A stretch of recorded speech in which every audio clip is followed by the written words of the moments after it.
Hey guys, welcome back to another video. Today we're going to check out the PTB patch notes that were just released for the August 2025 patch. Um, so just a reminder, I'm live every Wednesday through Saturday, 6 to 9. And make sure to like, subscribe, and hit that bell if you want to see future videos like this. And with that, here's a breakdown of the big changes and new features coming in August of 2025. So the 9.2 update arrives next week, so let's check out the notable gameplay changes you can expect to see in the PTB. Plus, stay tuned next week for the patch notes where they share precise values that are changing these topics below. So first we have the new slugging reduction update. So survivors left down for 90 seconds can now pick themselves up automatically. Survivors crawl faster, and they now recover health passively while crawling. Pretty much tenacity base kit. So I'll see how they rework that. They'll probably allow you to crawl faster or something like that, recover faster. And another big thing, you no longer have to hold a button. It's just automatically recover, which is nice because you have some survivors, they go down, they don't even recover. And they're going to rework some survivor and killer perks to be updated with these changes. And their dev note down here pretty much says this aims to make the games less frustrating for survivors who get slugged. But they see this as a type of gameplay that is useful for killers, so they want to give it a time period before it gets into the survivor's favor, 90 seconds. And it gives you kind of something to do during the downtime, crawl to a close pallet, crawl to get close to your teammates, etc. And then the biggest probably point of this entire update, the tunneling reduction update. So when the survivor is hooked, the killer can't see their hook status anymore. And when you unhook a survivor, the killers are not notified of it. At least right away. The unhooked survivor gets temporary bonuses. They get the base kit bar time that's already a thing, plus a new ability called elusive, basically stealth. There's no more player collision with the unhooked survivor, and they are immune to any aura reading abilities. So you can no longer take hits for teammates when you unhooked. You now have to use that borrowed time to get to a safe spot, be able to. And then they're giving some incentives to killers to not tunnel. They're giving them base kit mini pop pretty much. Whenever they kick a generator, there's a little bonus. Who knows, 5-10%. We don't know what the numbers are yet. They get haste, and then they get barbecue and chili pretty much. Think like that, base kit barbecue and chili. They will see whenever they kick a generator, they will see the auras of survivors that have equal hook states or have not been hooked yet. Like 2v8 right now, when you kick a generator, you see all the survivors that haven't been hooked. Pretty much that in game now. Pretty cool change. And then they're saying that these effects will be lessened for Blight, Dark Lord, Ghoul, Hillbilly Nurse, the S tier killers. And then there is some dissented some negatives to the tunneling they're adding in. If a survivor dies too quickly, teammates will get generator repair speed bonuses. And if a survivor that was hooked last, so they unhook, go tunnel them, and they get hooked again and killed. The generators cannot be regressed or blocked. Don't know if this is for the whole game or if this is for a time limit. We'll have to see. And then their dev note.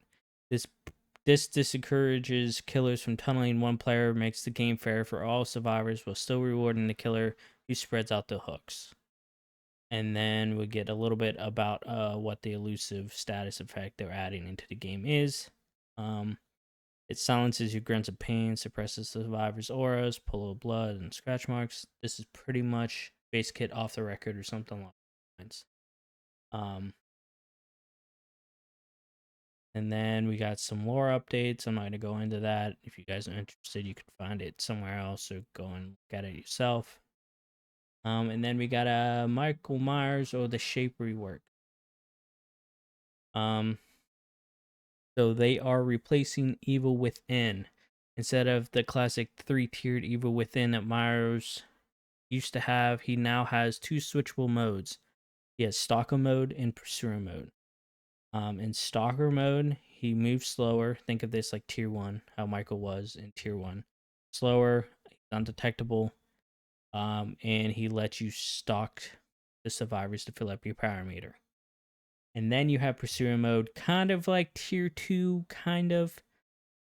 You move faster. You have a bigger terror radius.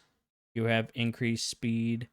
You have more lunge range. You have break speed. You have stun recovery, but you cannot stalk in this mode. So you'll have to go back and forth. It will take some time to probably figure out when should I stalk, when should I stalk, when should I pursue, all that kind of stuff. And then there is his new ability, called Ever Incarnate mode. Once you fill the stock meter, you can now activate this power at will. Movement speed is increased to 4.6. Your terror radius is up to 40 meters now. You get this new Slaughter Strike ability. It's a charged ability to slow down and unleash a rapid directional lunge. If it connects with the survivor, they are downed instantly, and it can break pallets. And unlike the Evil Within, there is no more explosions to survivors. So think of this ability like the pig's stealth dash attack that they have. You can see it in this video, but it adds on. You can also break a pallet with it. Interesting change to Michael. They're kind of just making him a lunge killer, which I don't know how I feel about.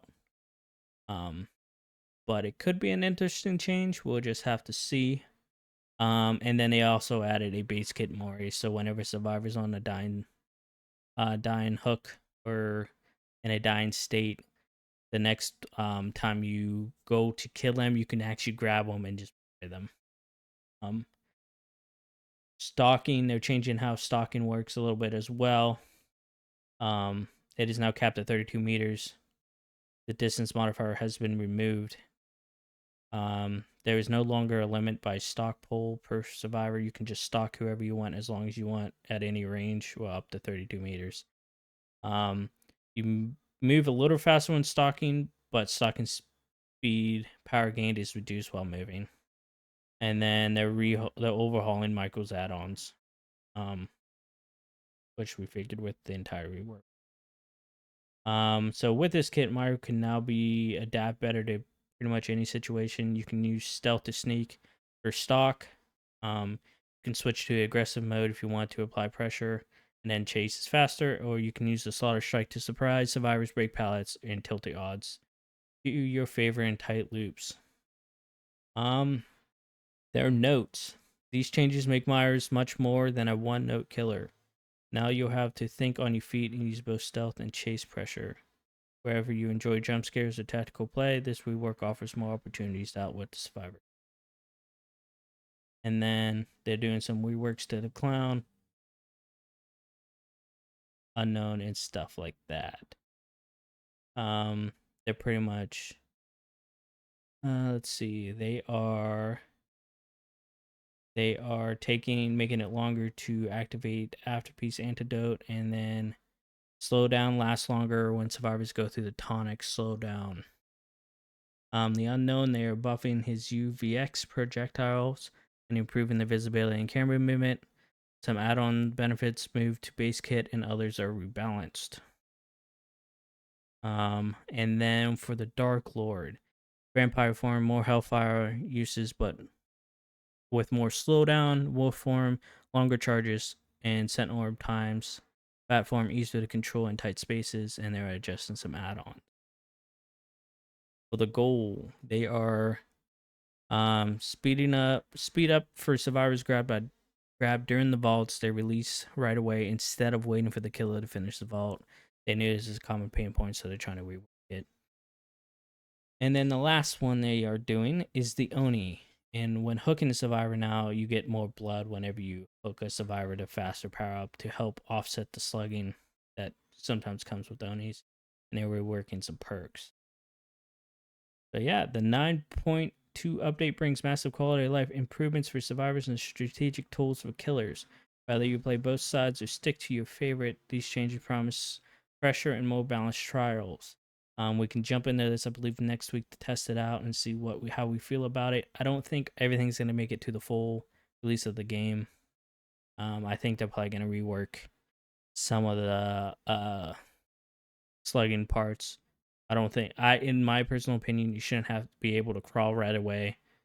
Is that you could work that in with conviction and stuff like that to get to a pallet and use favor. I think that will be changed a little bit. And maybe some things in this tunneling reduction they may change. Maybe get rid of the pop, the base kit mini pop or whatever, or reduce numbers or something like that.